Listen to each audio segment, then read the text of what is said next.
What are we supposed to do? I went to Holland and sat right in front of the Chamber of Commerce director, and she point blank stared right at me and said, "There's nowhere to stay there. And I have a lot of money. I can stay anywhere." And I told her right away, right to her face, and she still refused to give me a place to stay. And it says on the internet that Holland is the most game-friendly location on the entire planet. And now what am I supposed to do? I'm stuck here in Holland. Well, she's letting me stay here in the Chamber of Commerce. And I just have a little room in the bank, but she gave me a burner. So I went to, well, I found a little corner market. It took forever to get there. I was out of breath, but I'm putting together enough ingredients for what I thought was going to be really good chicken soup. So I got back home, eventually, well, home, to the little room in the back, and started stirring up the ingredients. And I thought it wasn't going to be all that bad, but it was the worst chicken soup I've ever eaten. And I don't know how I'm ever going to get out of this space. And how am I going to get back to this store? It's so far, but she's not giving me anything but a little room and a burner. And I begged her as I sat here in my room, calling out to her. I begged her to please tell me what to do, what I can possibly do to have a place to stay here in Holland. A real place, not this little room in the back. And she finally broke down after what seemed like hours of arguing and told me that there is one thing I can do to have a place to stay in Holland. And I couldn't believe it. I still cannot believe what she told me is the only thing I can do to have a job in Holland worthy of a place to stay. I would have to get naked in public. That's my job in Holland.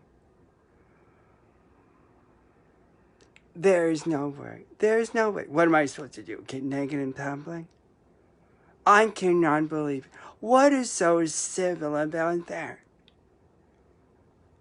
Like she's telling me to be legal. Like I'm not going to end up in jail.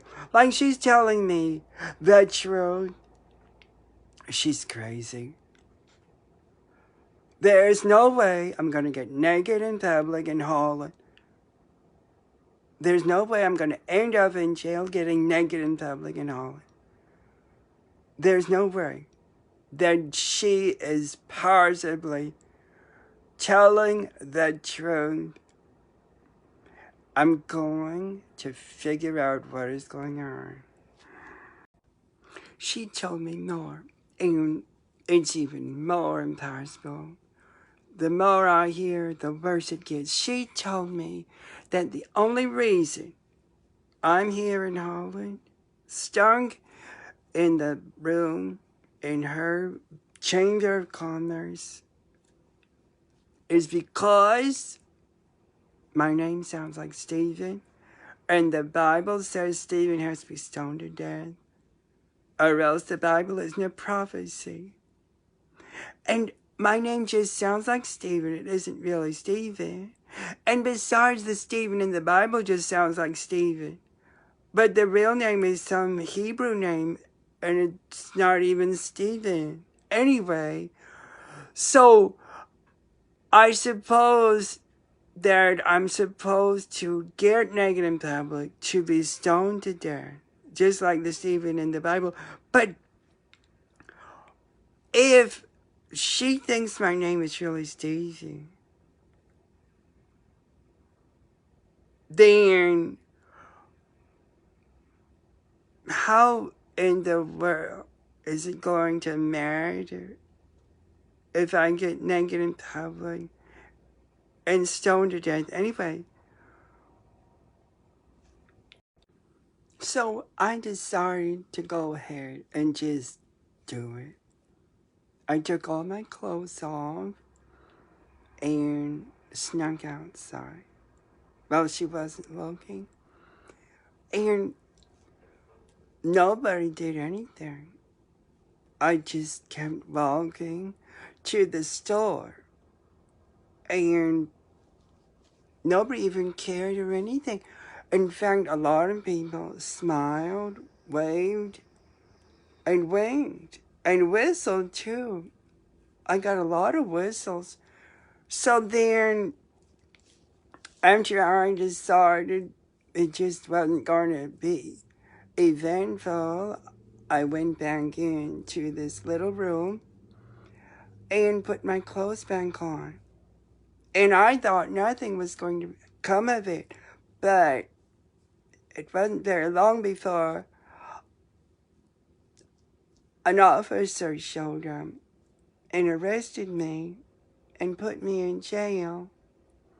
And I was there for 3 days until she arrived and bailed me out. I think she must have bailed me out because as soon as she was there, I wasn't there.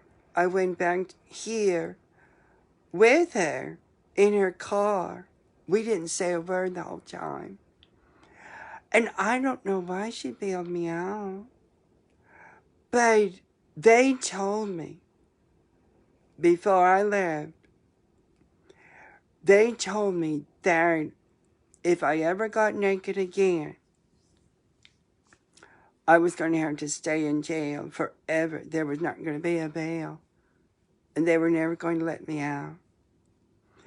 And from what that sounds like to me, I'm never allowed to take my clothes off ever. They said if I'm ever naked again. That's how they said it. And I keep going over and over and over that in my mind. And all I can conclude is that they mean all the time. They don't mean just in public. So what am I supposed to do? Never take my clothes off ever? Some strange people showed up. A man and a woman.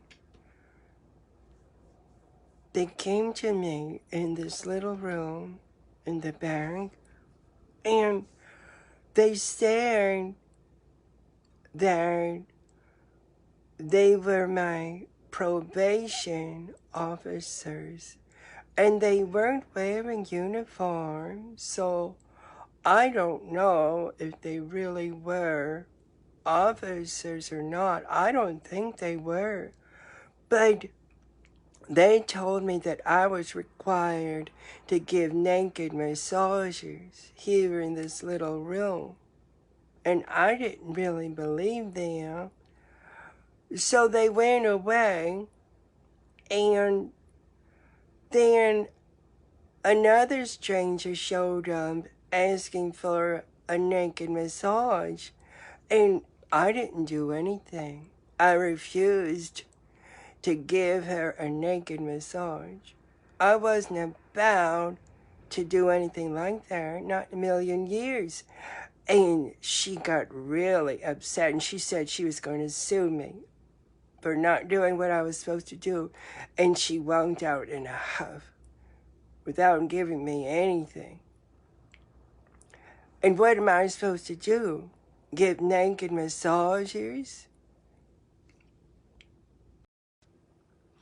And then I received a flyer. The director handed it to me here in this little room. And it was a 1-page ad to attend a strip joint down the road, and I think it's the same one that the naked man mentioned to me. I don't know if it is for sure or not, but it might be. Why else would I have received it anyway?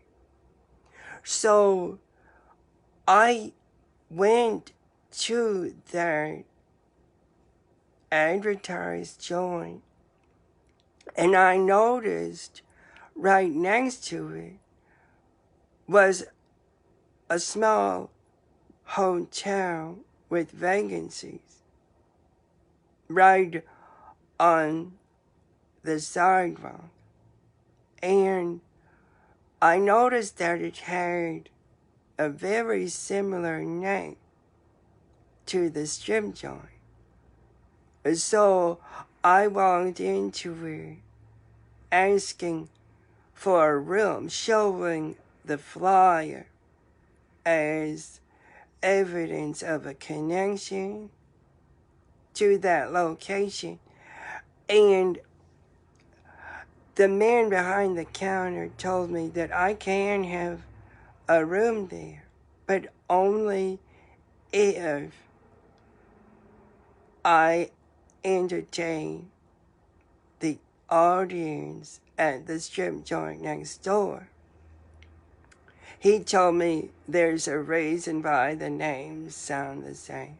And the reason is self-evident, as he handed me my costume that he told me I was required to wear.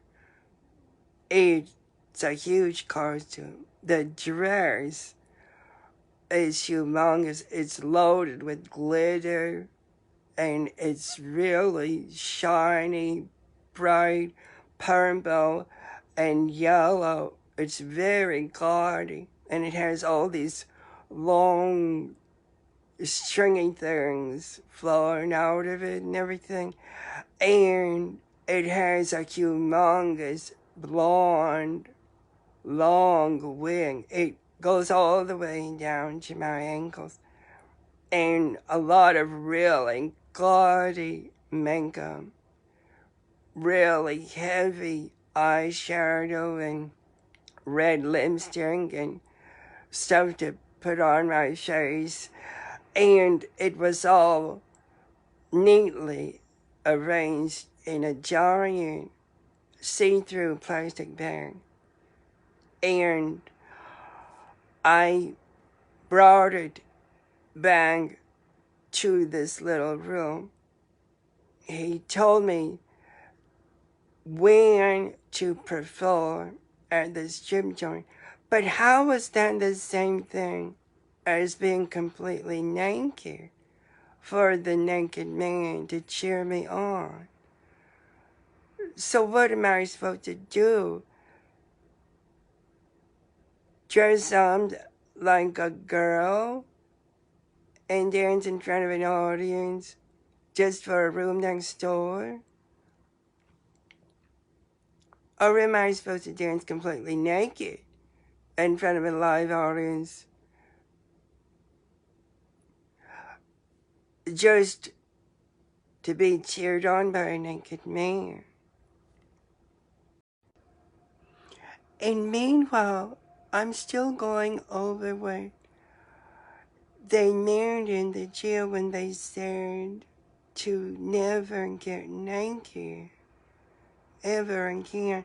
And there are other ways to understand that kind of a command. For instance, they could mean never get somebody called naked. And why wouldn't that be the naked man? He's naked. I mean, he's not just naked. He's called naked. How else would I remember him? That's his name. Naked. So then I'm not supposed to get him. I'm not supposed to get his goal. In other words, they could mean that. So then getting him, though, would mean I'm not supposed to wear that dress and wig. Because that's not what he said to do. He doesn't really want to see me in a dress. He wants to see me completely naked. So then I'm not supposed to do that. But they might not mean that. But then I could just say, like in a court of law, that I thought they meant that because they didn't really give me any other instructions. Or they could mean never get like a drug called naked. So if I don't get it, then I never did it that way either. And if somebody just gives me something, they say to take, and it's called naked maybe, that's still not the same thing as actually going somewhere and actually proactively taking it. So it's pretty hard to wear a dress instead of getting naked. Well, actually, though, it's actually a lot easier to wear a dress in front of an audience than to get completely naked. But if I do that, though, I'm getting naked in a different way. But not necessarily. But as long as I just don't get, but maybe there isn't a drum called naked. So then that wouldn't work either. So what am I supposed to do to never get naked? So I decided that the only way it was going to work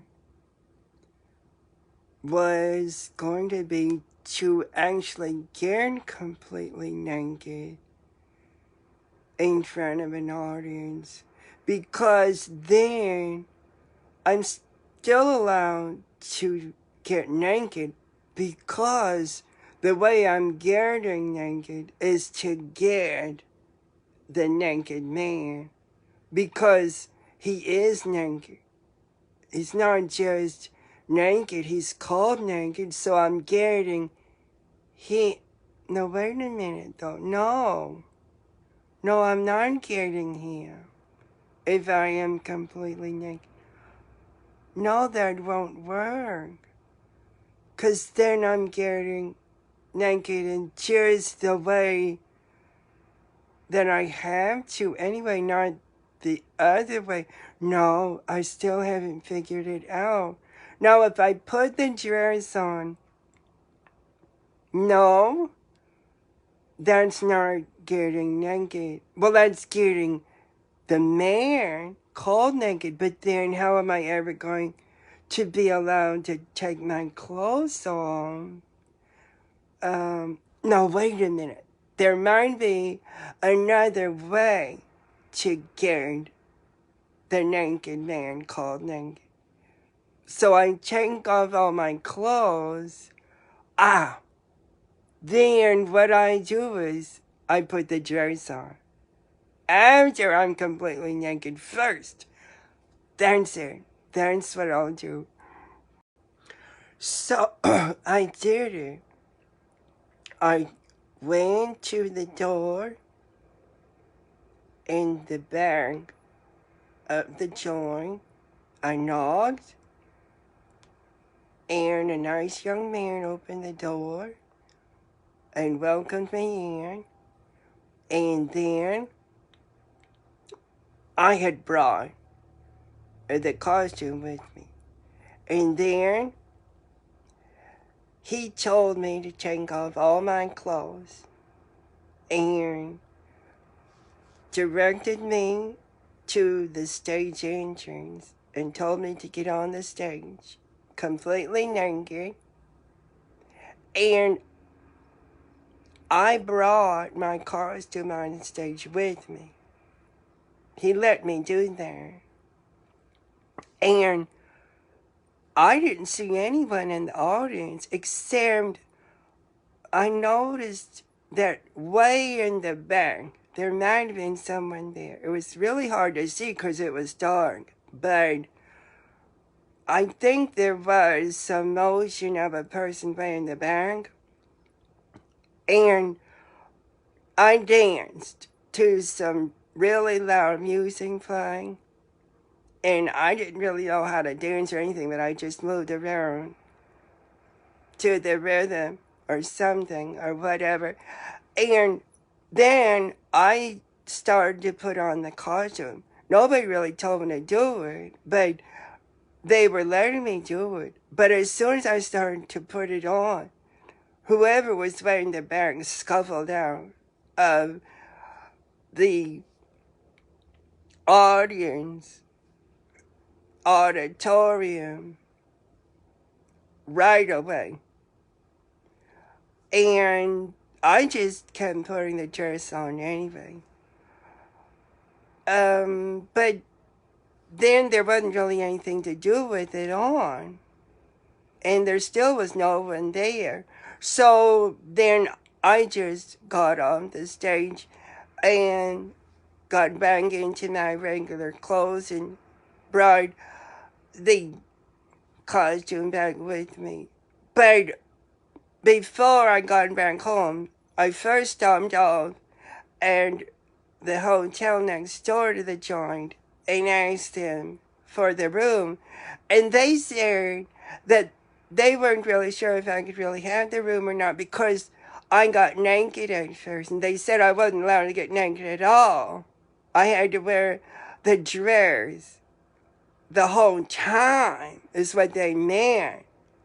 And so they weren't really sure if I really could have the room or not. So now they're waffling about whether I can have the room or not. So I still don't know whether I'm going to have a room or not here in Holland.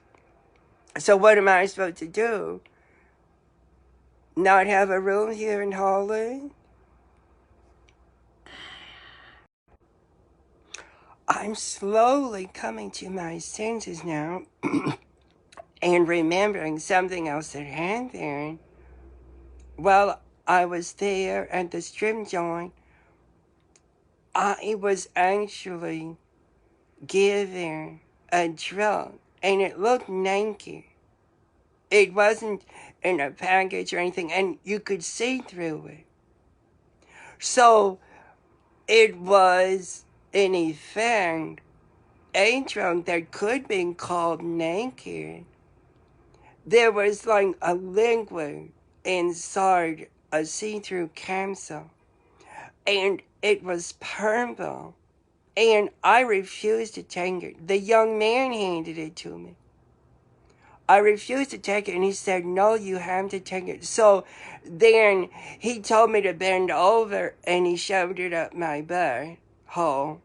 And I don't remember really much of what happened, and I guess that's why. But I'm starting to remember more about it.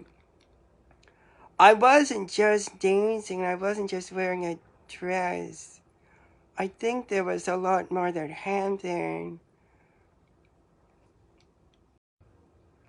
So I decided that to have a room here in Holland, maybe going back to the hotel next to the joint, wearing the dress would get me a room in the hotel.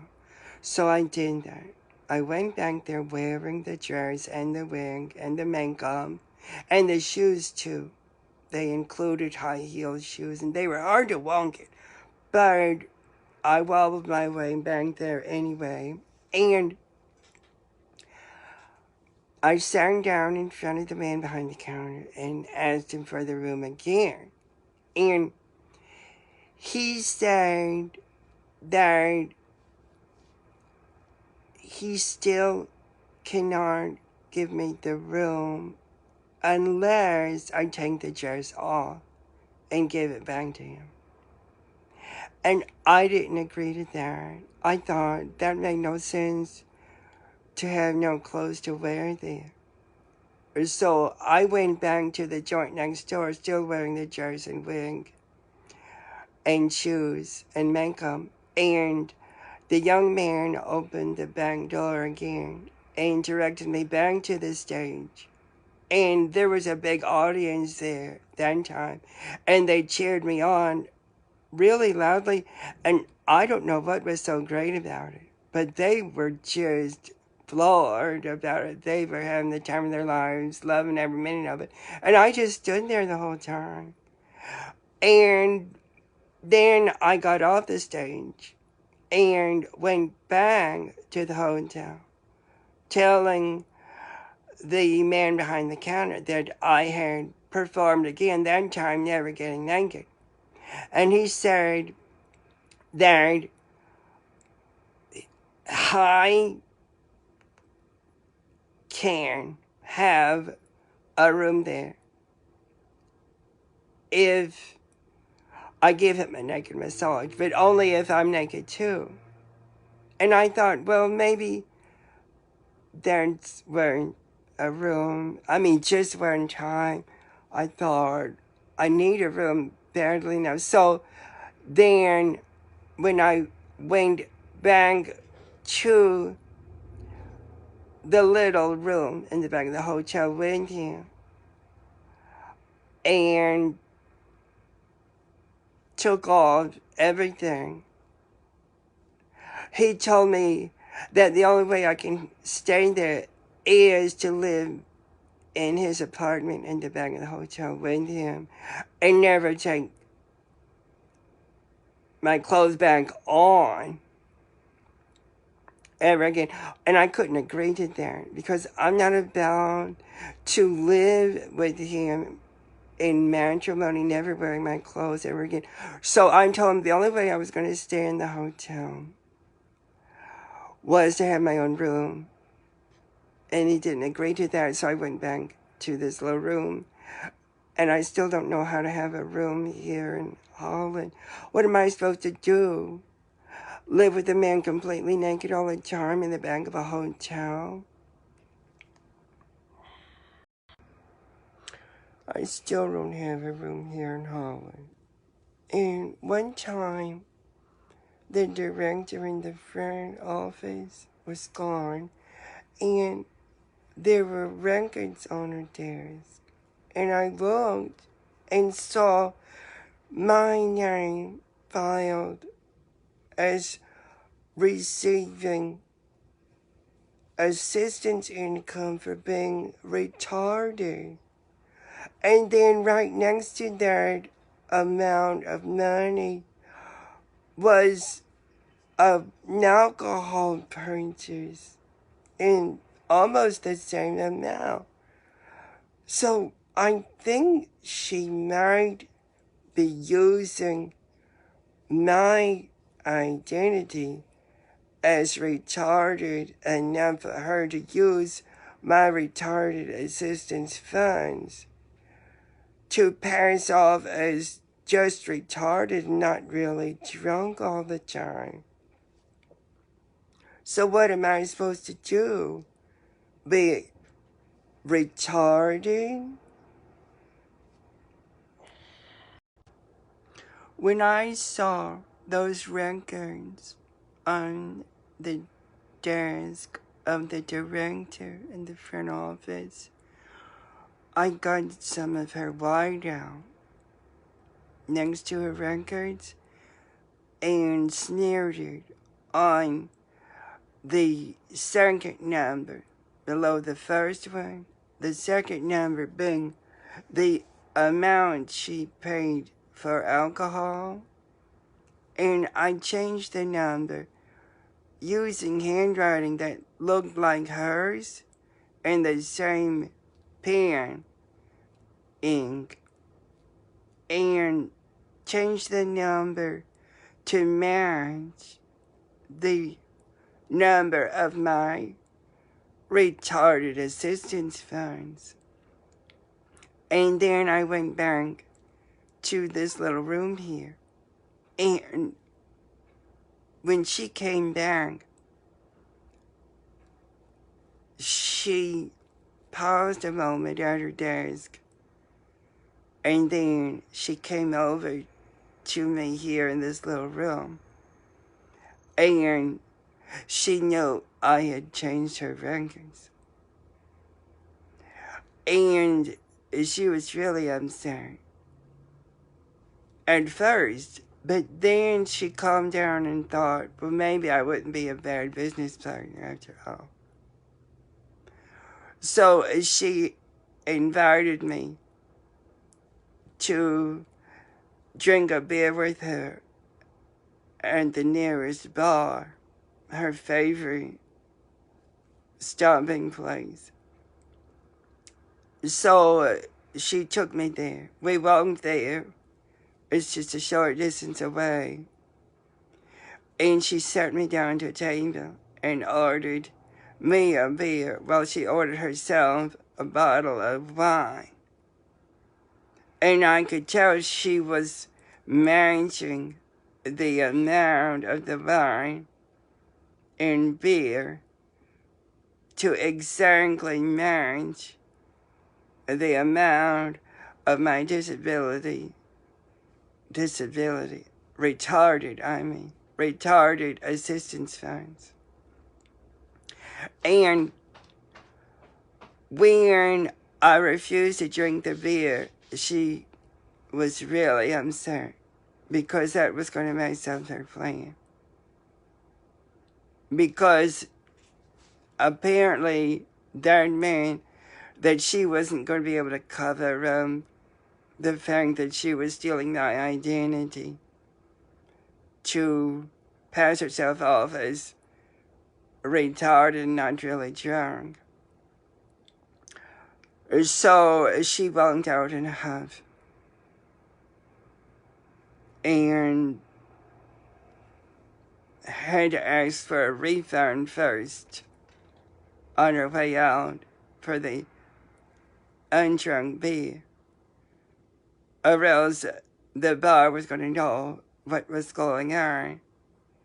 Because before she walked out, the waitress came to the table and she was having to explain to the waitress that I didn't really want the beer. Otherwise, the waitress was going to wonder why I wasn't drinking it.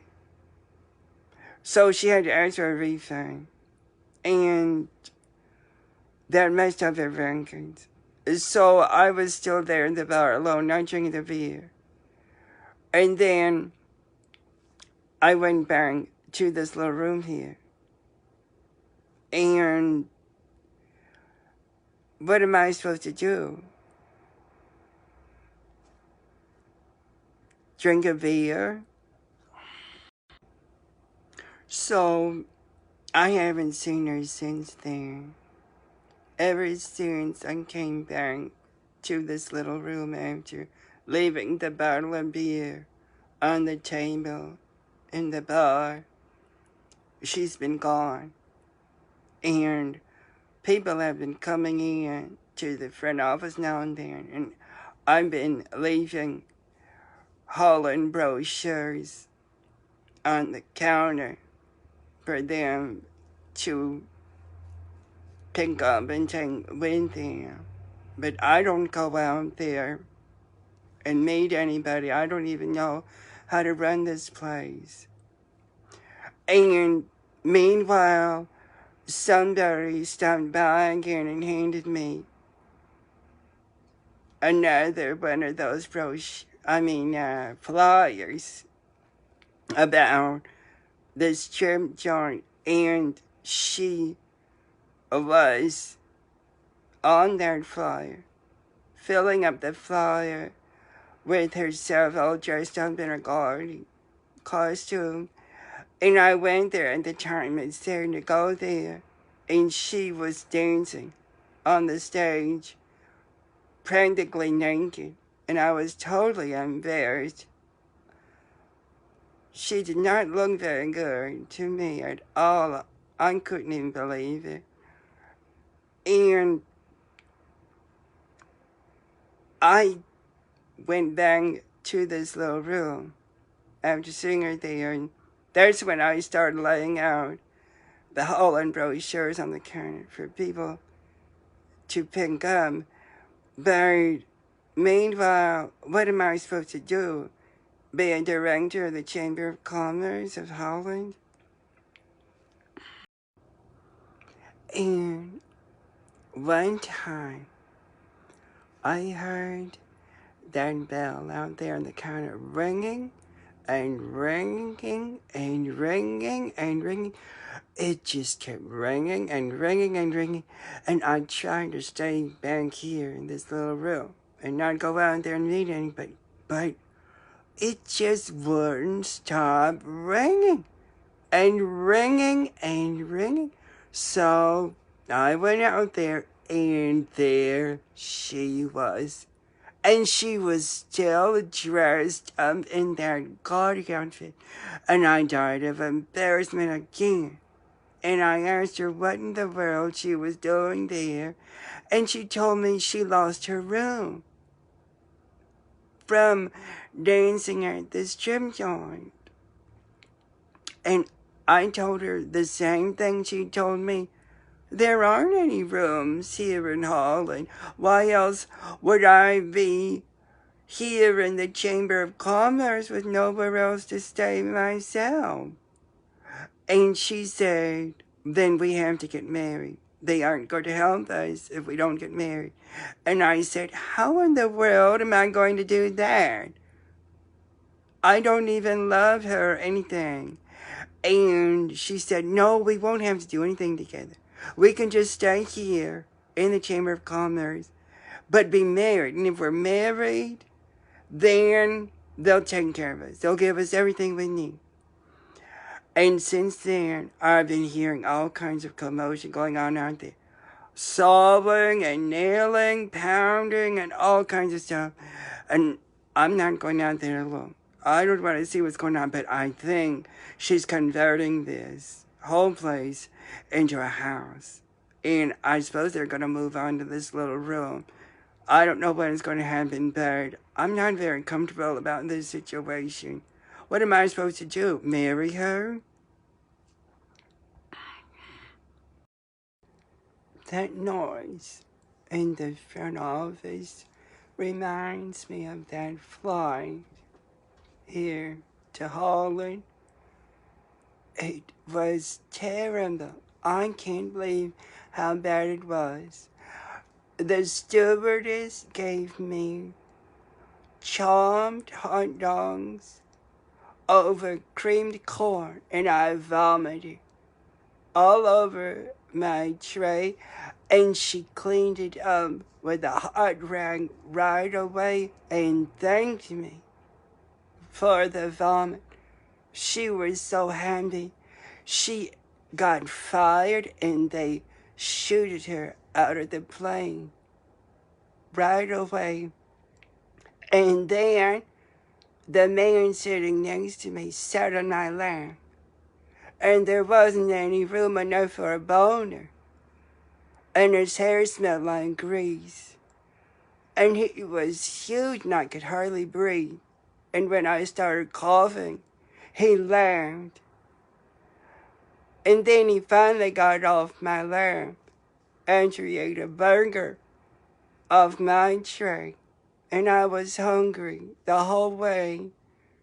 And I never got to my destination. I wasn't even going to Holland. But when I saw on my phone that it has the most civil rights for gay people, I thought maybe it was the best place to stop instead of trying to going on to the place I was really going to. I was going to go to the river Nile and watch the floods.